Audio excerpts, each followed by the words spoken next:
10장 말씀에서 바울은 율법에 대하여 아주 명확하게 정리를 하고 있습니다. 그 내용을 보면 율법은 본질적으로 거룩하고 의롭고 선한 것입니다. 그리고 그 율법이 하는 역할이 뭐냐? 우리로 하여금 죄를 깨닫게 하고 죄를 알게 해주는 역할을 하고 있다. 이렇게 말합니다. 그런데 그런 율법이 가지고 있는 한계가 있는데 그 율법의 한계는 뭐냐? 그 율법이 절대로 우리를 거룩하게 만들 능력이 없다라고 하는 것입니다. 뿐만 아니라 이 죄의 세력인 악한 마귀는 이 거룩하고 의롭고 선한 율법을 악용을 합니다. 그래서 하나님의 백성들로 하여금 계속해서 죄를 짓게 미혹하고 유혹하는 일을 죄의 세력은 하고 있습니다. 이러한 상황을 인식하고 그런 상황에 놓여 있는 바울은 원하는 바 선은 행하지 아니하고, 분명히 그가 마음으로는 선을 행하기를 원하는 원함이 있는데, 그런데 그 원하는 대로 행하지 아니하고 도리어 원하지 아니하는 악을 행하는 자신을 보면서 정말 절망적인 마음으로 내뱉는 탄식이 바로 오호라 나는 공고한 사람이다 라고 하는 것입니다. 자, 그 말씀 오늘 24절을 다시 한번 보시면 오호라 나는 공고한 사람이로다. 이 사망의 몸에서 누가 나를 건져낼 수 있겠느냐. 이게 바울의 고백입니다. 오늘 이 바울의 고백은 비단 바울만의 고백은 절대로 아닙니다. 저의 고백이기도 하고 여러분 한 사람 한 사람의 고백이기도 한 것입니다. 적어도 신앙생활을 하는 분들이 구원의 확신을 가진 다음에 우리는 이제 영적인 전쟁에 들어서게 되는 거거든요. 그리고 우리가 예수를 믿은 사람들의 목표가 뭡니까? 예수를 닮는 것이고, 그것이 내가 거룩하니 너희도 거룩하라고 하는 거룩, 성결, 성화의 단계를 우리는 추구합니다. 그런 과정 속에서 필연적으로 일어날 수밖에 없는 고백. 오호라 나는 공고한 사람이다. 나는 분명히 예수님 닮기 원하는데 실제적으로는 그렇지 못하고, 내 마음에는 주님이 기뻐하시는 일을 행하고자 하는 마음의 원함은 있는데 내 삶의 현실을 보면 전혀 그렇게 되지 못하고 있는 저와 여러분의 모습, 그것이 바울의 모습이고 모든 인생의 모습입니다. 그래서 오호라 나는 공고한 사람이다 라고 하는 이 바울의 탄식을 저도 여러분도 할 수밖에 없는 것입니다. 이런 관점에서 오늘 이 본문의 말씀을 함께 살펴볼 때 저와 여러분에게 하나님의 놀라운 은혜가 임하여서 이 말씀을 통하여 우리에게 주시고자 하는 하나님의 의도가 깨달아지고, 그래서 각오와 결단이 일어나게 되는 은혜의 시간 될 수 있기를 주님의 이름으로 축원합니다. 먼저 우리는 본문의 말씀을 통해서 인간의 본질에 대한 바울의 깨달음에 대해서 우리가 함께 말씀을 나누어야 될 필요가 있습니다. 오늘 본문 14절로 20절의 말씀을 보면 바울은 세 가지의 사실을 깨달았음을 우리에게 언급하고 있습니다. 그 첫 번째의 깨달음은 바울은 자기 자신이 어떤 존재인 것을 철저하게 깨닫고 고백하고 있다는 것이죠. 자, 본문 시작인 14절을 보시면 우리가 율법은 신령한 줄 알거니와 그런데 나는 육신에 속하여 있고 그래서 죄 아래 팔렸다. 이것이 바로 자기 자신의 존재임을 그는 깨닫고 고백하고 있다는 겁니다. 무슨 말입니까? 분명히 율법은 그 전에 바울이 설명한 대로 거룩하고 의롭고 선한 것을 알지만 그런데 자신은 육신에 속하여 있다.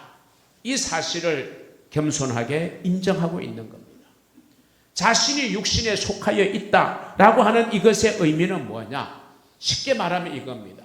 분명히 자기는 예수를 믿어요.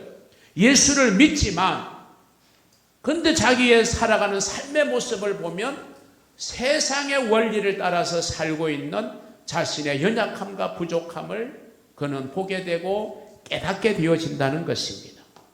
뿐만 아니라 그 예수를 믿지만 여전히 자기는 죄악된 본성의 영향 아래 놓여 있는 자신의 부족함을, 연약함을 그는 발견하게 되어진다는 것입니다.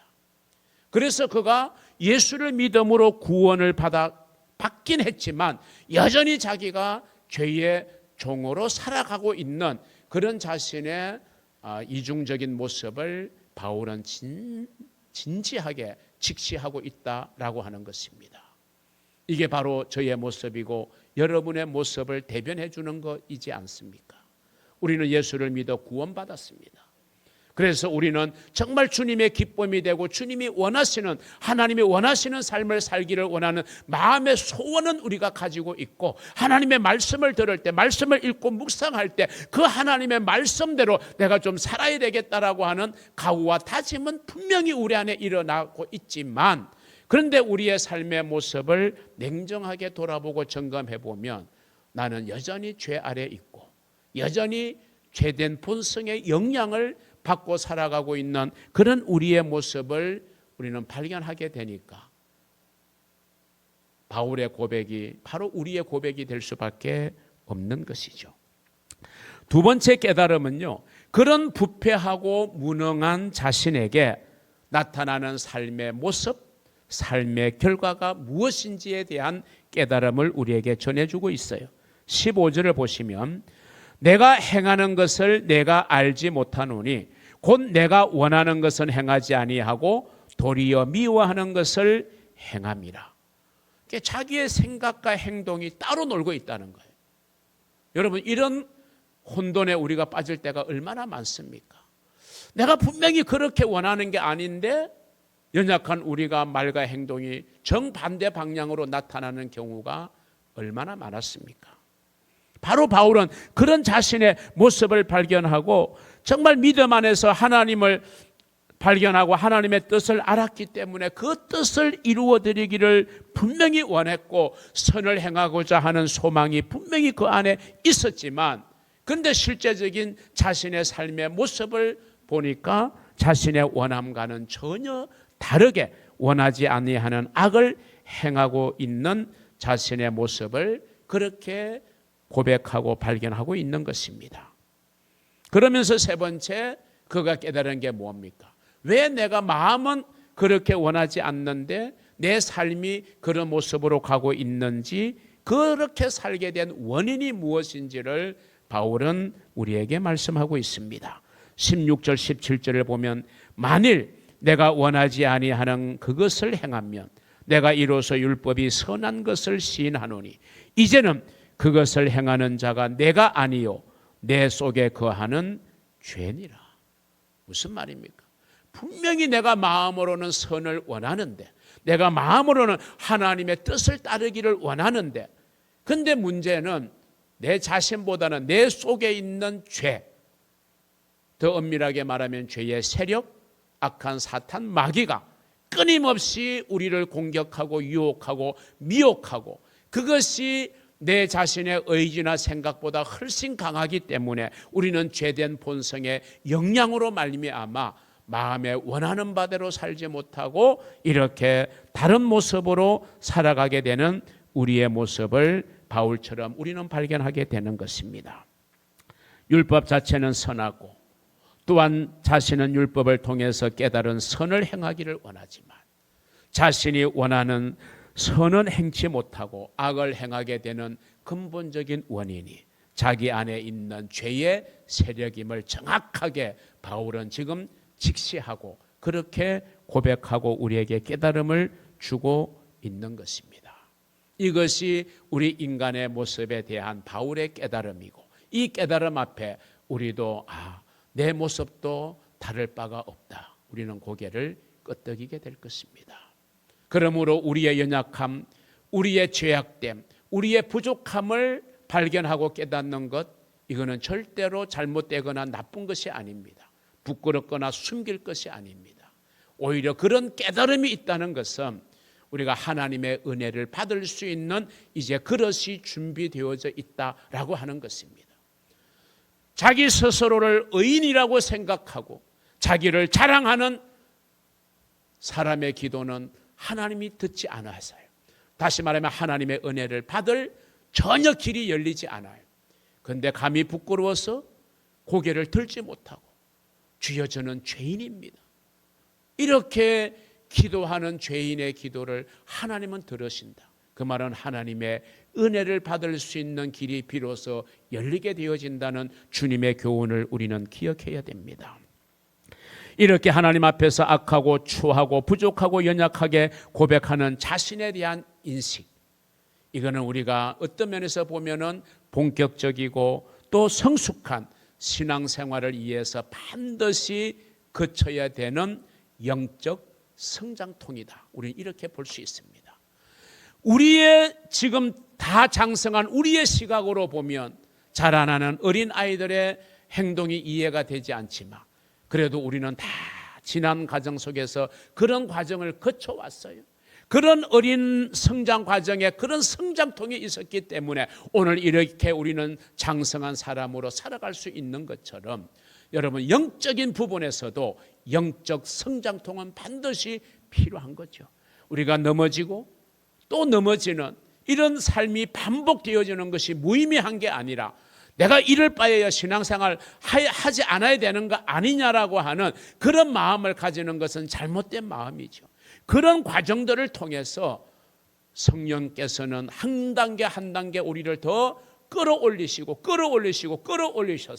우리의 신앙의 성숙을 향해 가게 되어진다는 사실입니다. 그런 면에서 자신의 부족하고 연약한 죄악된 모습을 발견하지 못하는 것이 문제지, 우리가 하나님 앞에서 우리의 죄악된 모습, 부족한 모습, 연약한 모습, 넘어지는 모습, 나약한 모습을 발견하는 것은요, 오히려 하나님의 은혜를 힘입을 수 있는 절호의 찬스가 되어진다는 사실을 여러분 기억하시기를 바랍니다. 뿐만 아니라 우리가 예수를 믿으면 하나님은 우리 안에 소원을 주시는데 그 소원이 뭐냐? 나에게 선을 행하고 싶은 소원을 주십니다. 바울이 그런 소원을 가졌잖아요. 소원은 있지만 현실이 그렇지 못하는 자신의 모습을 지금 절감하고 공고한 사람이라고 부르짖긴 하지만 그래도 우리 안에 우리에게도 분명히 소원이 있잖아요. 영적 소원이 있잖아요. 거룩한 소원이 있잖아요. 하나님이 주시는 불타는 소원이 있잖아요. 그런데 현실은 그렇게 되지 못하는 우리 각자의 모습을 보면서 바울의 부르짖음처럼 탄식처럼 오라 나는 공고한 사람이다.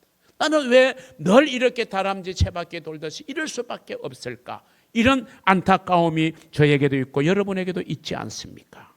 그런데 여러분, 이 하나님이 우리에게 소원을 주실 때 하나님은 반드시 그것을 이루게 작정하시는 하나님인 줄로 믿으시기를 바랍니다. 그래서 성경은 그렇게 표현하고 있습니다. 하나님은 우리를 소원의 항구로 인도하시는 분이다. 우리에게 주신 소원을 가지고 망망대해에서 마냥 표류하다가 사라져버리는 그런 사라져버리게 하는 하나님이 아니라 그런 소원을 가진 우리를 결국에는 항구로 인도해 주시는 그런 하나님의 역사, 그 하나님을 여러분 발견하시기를 주의 이름으로 축원합니다. 오라 나는 공고한 사람이다. 이런 탄식이 있다는 것은 그만큼 내 안에 내가 하나님의 뜻대로 살고 싶고 하나님의 기쁨이 되고 싶다는 소원이 있다는 반증이죠. 그런 꿈, 그런 소원이 없다면 나는 공고한 사람이다, 이런 생각조차 들지 않는 겁니다. 이게 여러분 심각한 거예요. 우리의 육신의 질병도 마찬가지예요. 나는 문제 없어, 나는 건강해, 나는 지금도 한 번까지 병원 가본 적 없고 약 먹은 적 없어, 이런 사람이 어느 날 갑자기 소천했다는 청천벽력과 같은 소식을 접할 때가 있죠. 왜? 자기 안에 있는 작은 병의 요소를 무시하고 지나왔기 때문에 그런 거죠. 그런데 자기의 연약함을 알고 자기의 정말 힘들게 하는 요소를 아는 사람은 힘들지만 그래도 그것을 이겨내고 극복하고 도움을 받아서 건강하게 지낼 수 있는 길이 열리게 되는 것처럼 나의 부족함, 나의 연약함, 나의 제약됨을 아예 발견하지 못하고 나는 이만만 하면 되지, 나는 의로운 사람이야, 그래도 다른 사람보다 신앙생활 제대로 해, 이렇게 교만한 생각을 가지고 산다면요, 여러분 그 사람에게는 정말 길이 없는 거예요. 바울같이 위대한 사도도 오라 나는 공고한 사람이다. 이렇게 표현하고 있다는 것은 그만큼 자신이 하나님의 기뻐하시는 삶을 살고 있다는 의지의 표현이기도 한 거거든요. 긍정적으로 보면. 사랑하는 여러분, 여러분 안에 하나님의 기쁨이 되고 하나님이 원하시는 아름다운 열매를 맺고 그래서 그리스도의 향기를 풍기고자 하는 간절한 소원, 그 소원이 여러분 안에서 끊임없이 불타오를 수 있기를 주의 이름으로 축원합니다. 마지막 세 번째 결론적인 말씀을 여러분과 함께 나누려고 합니다. 오늘 본문 마지막 25절에 보면요, 바울은 이런 고백을 합니다. 예수 그리스도로 말미암아 하나님께 감사한다. 즉 예수 그리스도로 말미암아 하나님께 감사해야 된다는 교훈을 오늘 저와 여러분에게 결론적으로 주고 있습니다. 오늘 본문의 시작을 보면 정말 안타까운 상황 속에서 바울은 자기의 마음 깊은 곳에서 터져나오는 부러지점과 탄식이 있었잖아요.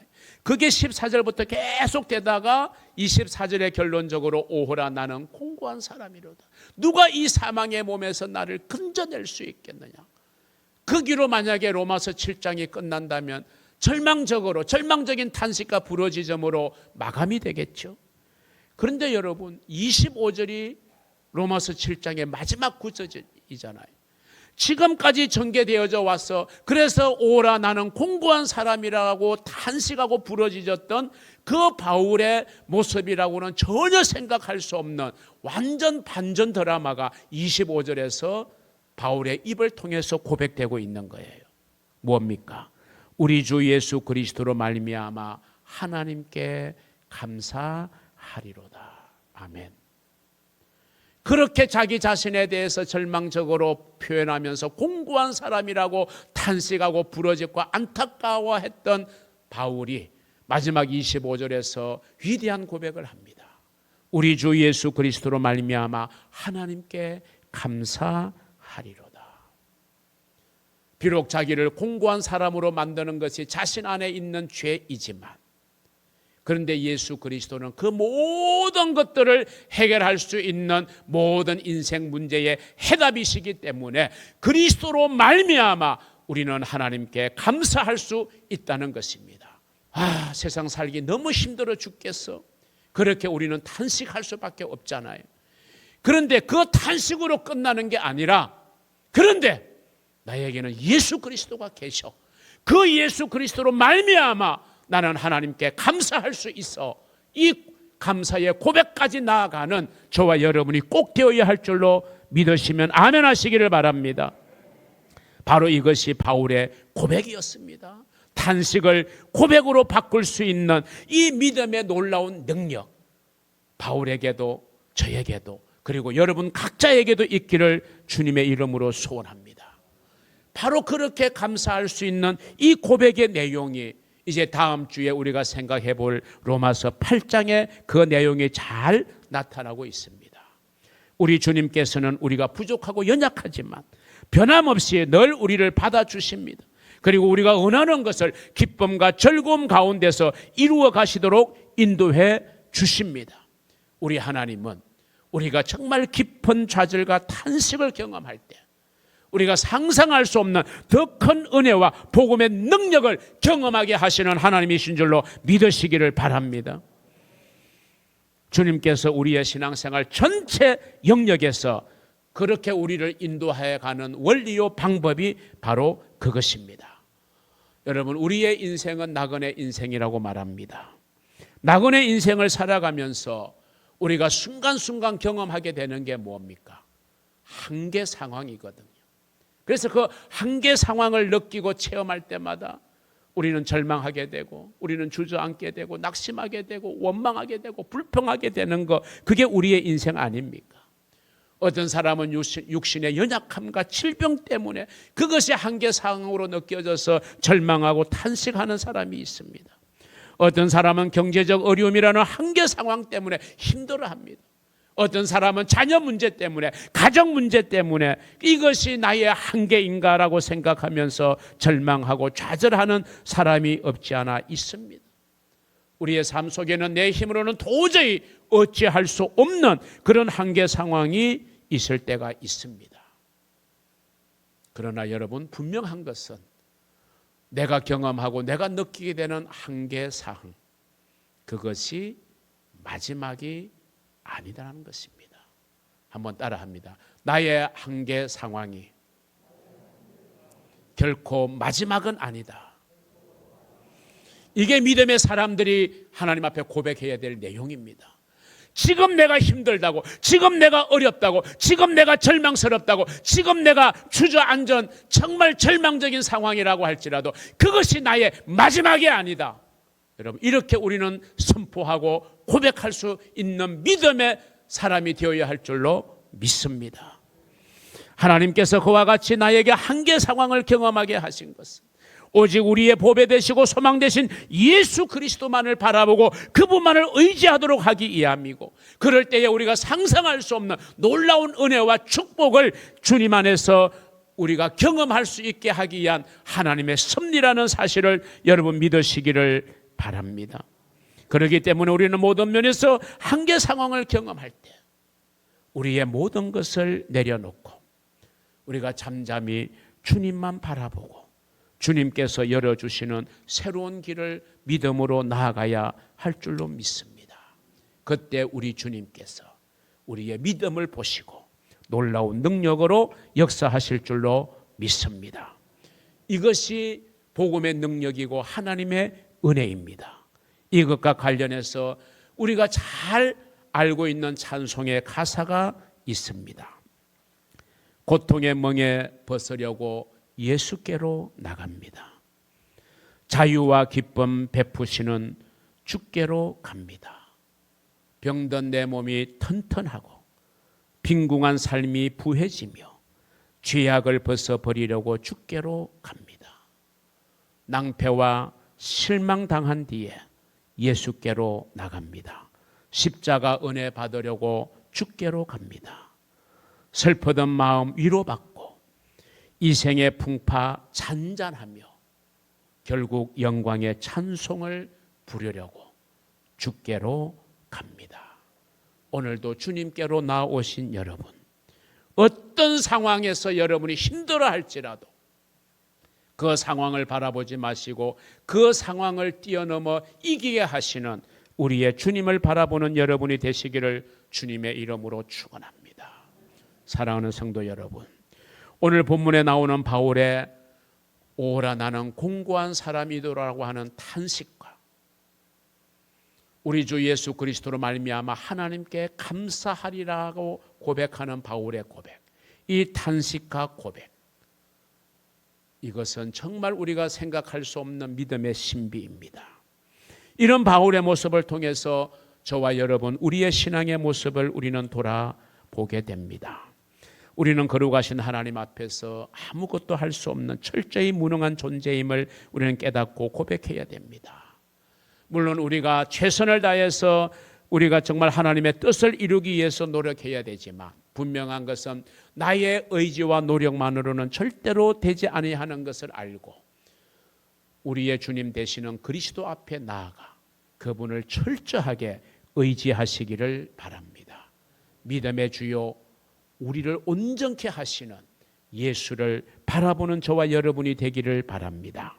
그럴 때 우리의 소망 되시는 주님께서 우리를 받아주시고 우리를 위로해 주시고 우리와 함께 하시고 우리에게 힘과 능력을 주셔서 주님을 닮고자 하고 하나님의 기쁨이 되고자 하는 우리의 간절한 소원을 우리 주님께서 이루어 주실 줄로 믿습니다.